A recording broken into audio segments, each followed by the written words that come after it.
anybody missed it, the point of these videos is going to be an easier breakdown of these events that are happening right now in the game.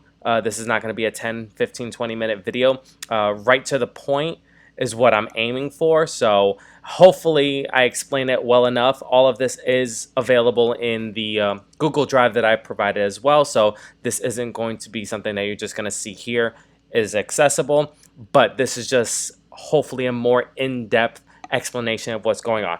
So the next event that we are diving into is going to be Victory Blueprint. And I know we've done this event plenty of times, and it almost seems like we're just about getting an understanding of this event and what we have to do, and primarily comes down to hoarding our rewards. Now, I hope the majority of us have hoarded our rewards.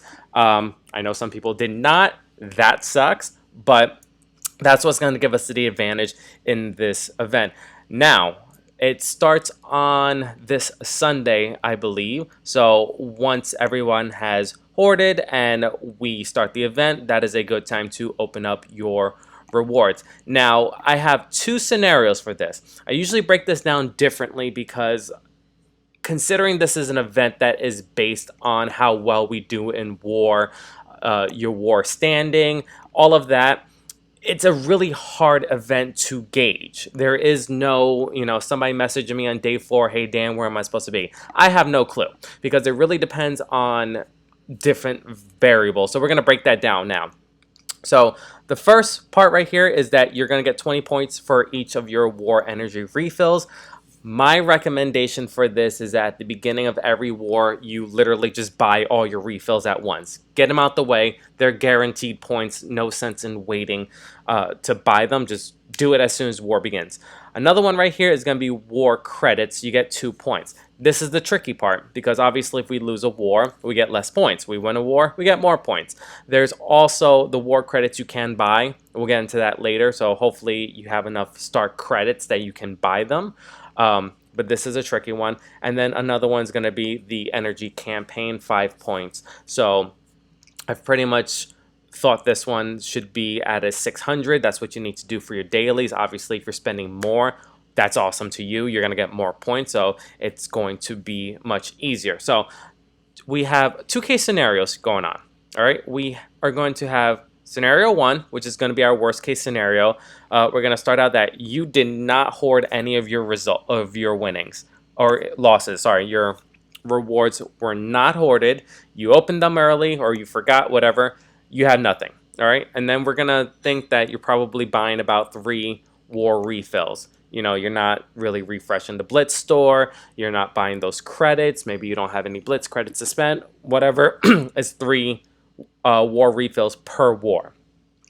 We're also averaging that you are getting your 10 attacks in and you're getting about 35 knockouts. Now, I'm always going to put your knockouts much less than what the potential is. With 10 attacks, you can get a maximum of 50 knockouts. I'm thinking in the sense of you lose a battle, you quit a battle, you didn't, you only knocked out 3, whatever. So this is going to leave a little wiggle room for failure.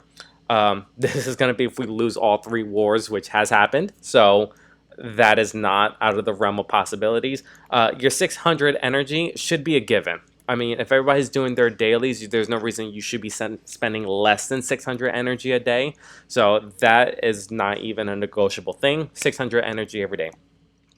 Best case scenario, you hoarded all of your rewards. So right now we have a potential of almost 21,000. We had 1 win, 1 loss.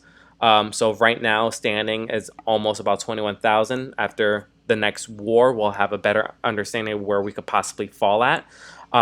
54,000 points if you're buying all 5 war refills at the beginning of every war. Again, that should be an easy thing to do. Obviously, if you're spending those refills, you should also be getting all 14 attacks in and leaving for about 55 knockouts. I did the math on this, and I think the possible for 14 attacks, if you win every single match, is 70 knockouts. We'll get into that a little bit later. Again, why I'm doing 55 knockouts instead of like 60, 65, or even 70. 3 war wins, probably not doable, especially the way that we've kind of been getting paired up with some of these alliances, but not impossible. And again, 600 energy. If you're spending more, fantastic. That's great. This right now, without any results from the next war, is going to put us at about 100, almost 135,000, which is really good. Now, for my notes here, the last milestone we want to hit is 144,000. Now, the reason why we want to hit that one is because that looks like it is the last milestone that gives you the relay circuits. So that's the most important one. At the end of the month, we're usually short a couple of hundred, some people like 1,000 or so. So we're trying to make sure we're hitting all of these relay circuits so that we're not having to buy offers at the end of the month. But we know that's a challenge. So also, additional points are possible if you go into the war store and you buy some war credits. Now, if you have stocked up on your Stark currency, you haven't been buying any of the T4s, or I'm sorry, the Elite 4s, you should have a decent amount saved. I think I'm able to purchase like maybe 6, so that's another 6,000 points that I can get. Not necessary, you know, but totally at your discretion.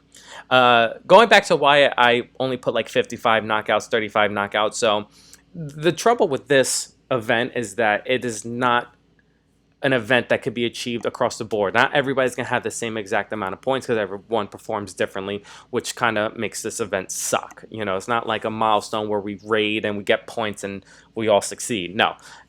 For everyone to do their 5 refills and a possible 14 attacks, that would mean 70, and it was a perfect war, that would be 70 knockouts. Now, with 70 knockouts, that's 1,320 possible knockouts. But that's impossible in a war. If all players had a perfect, perfect game, there's only 1,200 knockouts possible. So that leaves room for people probably not even doing all 14 attacks. Maybe they do 12 or 13. Maybe they do 11, but they at least bought all their energy refill. So war is very tricky. So it's really going to depend on us going hard. As soon as war begins, we're pretty much all attacking. If we're doing this right, everyone could possibly be getting upwards to about 9 attacks in the first hour. So again, it's a very convoluted event. As long as you hoard it, that's what's going to help you out. You can buy war currency. That's also going to help you out. If you want to spend more energy, that is also going to help you out. So in the best case scenario, it looks like this event is doable, but obviously towards the end of the event, we will assess a little bit differently and see how everyone is doing. So I hope this video helped explain this event a little bit better. If you guys like what you heard, please let me know if there's anything additional you would like me to discuss, and it could be anything from events to game mechanics or anything you guys are thinking. I will not take ridiculous requests from Ham. He is completely unable to recommend anything. So guys, I hope you like what you heard, and let me know.